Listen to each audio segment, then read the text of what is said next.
All right, we're here with Jeff Groby. Jeff, welcome back to a Friday. How you doing? Great. How are you doing? I'm good. Well, it's payday. Oh, right? That's always good. When do you get paid? I think next week. Next week, yeah. Next week. I don't even know. You know what? When you ask one of my team members, you are making too much money when you don't know when you get paid. I know, really. Right? Come on. When do we get paid? He's had to look at somebody else here to find out. My wife is cringing right now. I know, that's all right. Okay, so we're going to talk about Bitcoin today. Yeah? Yep, Bitcoin. absolutely. So I had a guy, a former employee of a radio station I worked at, got all hyper about Bitcoin. And he says he's doing seminars and all that kind of stuff. And he wanted to know my interest. And, I would never invest in something I can't totally and comprehensively understand. That's probably a good rule to live by. Yeah, I didn't get into Bitcoin until I had a very, very complete understanding of how it worked and what the benefits and cons were. So you are a Bitcoin... I was a Bitcoin miner through the miner from 2013 and through 2014, and then the difficulty got too high for the equipment that I owned, and I stopped at that point. Okay, so that's MINER, not OR. Right. Okay, yeah. Right. I want to make the distinction there. So, all right, let's just talk about right now today. Is there a currency exchange for Bitcoin? Because there's all kinds of cryptocurrency. Yes. Absolutely. Okay. There's dozens of exchanges out there. There's some very good ones. There's also some shady ones. Without naming names, because I don't want to put them out there, if you do the research, some of the bigger ones will pop up. There's one called bitcoin.info, and then bitcoin.com. You can go and usually find some good exchanges out there. I actually have, I recommend to people, there's a Visa card that you can get where you can exchange your Bitcoins and just transfer them from your Bitcoin account to that Visa card, and it turns it into fiat cash that you can then use like a debit card. It's amazing. I still don't even get it. Because I know there's Ethereal, right? And then there's Ripple as well. Yep. Because kind of my backstory on it, a lot of the guys that worked at the car dealership I worked at prior to coming here, they were all getting invested in it. Yep. And I understand how it works, and my brother-in-law, he actually mines as well. Mm-hmm. But the thing is, just what you were saying, his profit to electricity bill and the equipment he had to buy in order to mine it is almost not equaling out. He makes a little bit of money each month from it, but not enough to count. And whenever he started, that was when one Bitcoin was equal to what, like $15,000, and now it's down quite a bit from what I understand. Yeah, it's about $6,440 per coin right today. Okay. Jeez. So all right, so now you think, okay, there's our exchange rate, 6,400 and change for a Bitcoin. This is just Bitcoin. All right.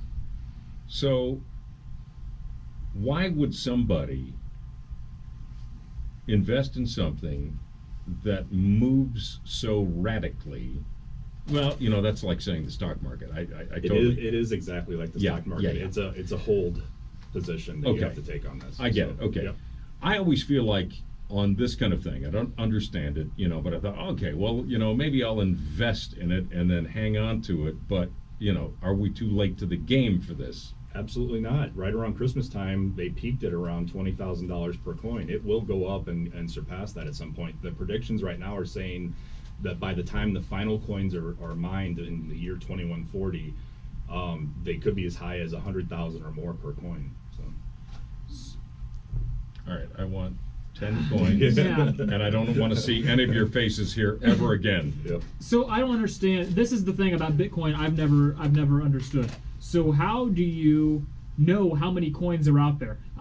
I get the process of mining. You basically just hook up a computer program. You become a group of a collective, more or less, that works towards mining one coin. But where are these coins at? How do you know if you're ever going to run out, like you just said? Well, there is a cap. There was only 21 million coins available in the mathematical paper that was published. That it laid it out very, very precisely. So they know for a fact that the last coin will be right around 21 million, and they know at the current rate of exposure, which is about one coin every 10 minutes or so, that it will be 2140 when the last one's mined. So who decides how many coins there are? So a mathematical equation decided how many coins there are and everything. Does anybody have an Excedrin? I don't really. Illuminati! You can't just go to the store and get one of these Bitcoin. That's not true. Okay, you can't there go to are the store. stores throughout the United States and globally that you can go in and put your debit card in, your regular banking card, and you can actually you don't get a physical coin out, but you'll get a wallet, an electronic wallet with details on it, and you've just bought Bitcoin at that point. So Okay. All right. That clears it up. So I have so many questions, and I don't even know if I want the answers because I'm not, I just.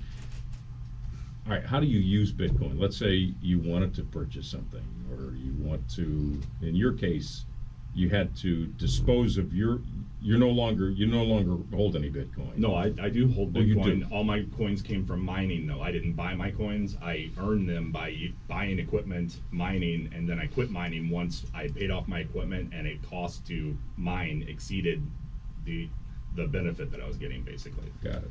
Can you define mine? Yeah, mining basically is a dedicated piece of equipment. Okay. Usually it's what they call a GPU, it's a graphics card. It's powered by a GPU. They're a little bit more powerful than the average computer CPU that you have. Mine were small dedicated GPUs that I plugged in. I had 10 of them. And what they do is they just generate numbers, millions and millions and millions of numbers that fit a specific model set forth by the paper that Satoshi Nakamoto published back in 2009. And every once in a while, one of those numbers will perfectly match a number that is acceptable to be part of the Bitcoin thing. So that's where the rarity of this comes in. And as each one is uncovered, it makes it more and more complex to find the next one. So the difficulty keeps going up. Because there are other people doing this at the same time. Exactly. And I was actually part of a pool of miners, because when you pool together, you have a much higher chance of hitting one of those lottery numbers, basically, for the next coin. And then you share. You get 12 coins right now for uncovering a block on the blockchain, or uncovering a Bitcoin, and that 12 Bitcoins is then shared amongst all the pool members. So when you mine a Bitcoin, what does it cost you versus when you buy a Bitcoin? When you mine a Bitcoin, you have an initial investment of hardware, and then you have your electricity. So Yeah. So right now, my brother-in-law, I think he just kind of leaves it running on his computer at home, just for, he has a gaming computer and things like that. But I'd be like this. What's this thing running? And I'd pull it out. So I think I want to say whenever he first started out, he figured he would make roughly about $90 to $100 a month. But now, because that was when it was at 15 grand, but now that it's gone down to 6,400 and change, it's just barely squeaking. It's like a third of that. Yeah, it's about equal, barely. You know what I mean? Yeah. So I guess that kind of raises the question too. And you don't have to answer this, but how many Bitcoin do you have, and did you sell any whenever it got up to 20 grand? No, I've always approached. I won't say how many I have. Okay, I will fair. say that that I've always seen it as a hold issue. Now I have spent some of my Bitcoin. I bought my wife Barbie Playhouse? No, it's the name is escaping. Instant Pot, I think it's called. It's like yeah. a really advanced Instant Pot. cooker or something like that. And a friend of mine had one for sale, and he said, I'll sell it to you for a certain amount of Bitcoin. And I did it just to do the transaction and see how it went and everything. How cool. Yeah. So why doesn't somebody come up with a program that can replicate Bitcoin? They probably could. It would take a supercomputer, and as far as I know right now, all of the managers of supercomputing facilities globally come down very, very hard and punish people in a major way if they catch anybody trying to run any type of Bitcoin Counterfeiting. Yeah, exactly. Okay. So and because of the cryptography aspect of it, which is the part used to determine the blocks and stuff like that, it would literally take one of those supercomputers dedicating all of its time and resources for a very long period of time to even make an impact. I realize right now why I did not do well in school. I mean, seriously. I just, I'm trying to follow the whole thing. I'm not a very bright guy. I don't get it. I really don't. It is so interesting because if you go online and watch some of these videos, there are young kids out there that are about 18 that were doing this just like Jeff was describing. And this one guy, I think he went out and said he bought a Lamborghini with Bitcoin. People Because have bought homes. Yeah. Some people early on bought pizzas back when the value was yeah? $2 Just to per see, coin right, in the sure. first couple of years. Today, if they would have bought that same pizza that they spent 9 Bitcoins on, well, that was a $35,000 pizza that they bought, basically, at the end of the day. Isn't that cool? Yeah, that's going to give you a tummy ache. Right. Yeah, wow. Well, that's interesting stuff, Jeff. Is there any place where people can, access information about Bitcoin if they're interested? Again, it's one of those things where I think, well, that's pretty cool. Congratulations, you're a gazillionaire, but it's not for me. I would recommend anybody who wants to learn about Bitcoin, the best place to learn is wikipedia.com, and just type in Bitcoin, and the article that's there does a great job of describing the history and where it's at now, and it also has links to all the appropriate places that are safe to go and buy and invest and do things like that. So. Very cool. Wow, cryptocurrency, and you heard it here.